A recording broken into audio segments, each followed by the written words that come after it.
Yay! Nice.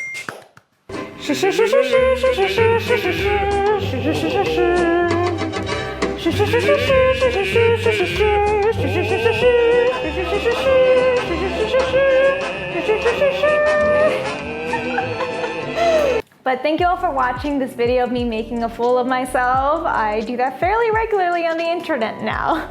But if you enjoyed it, please give me a like, share it, subscribe. It really helps me in the YouTube algorithm. And leave a comment down below if you have another interesting homophone related pun joke. I love puns so much. It's my favorite thing in the world. So let me know if there's anything funny in your language. And I will see you guys next week. 再见. I'm shook. That's Taiwanese. Taiwanese is whack. I can't understand it. I'm trained on like the 普通话 mainland Chinese dialect, so it's supposed to be 44, 10, 10, 10, 14. Yeah, so there's a difference between the s and the sh. Clearly not in Taiwanese. No wonder I can't understand anything that my Taiwanese friends say. But, yeah. Yeah, that's wild, man.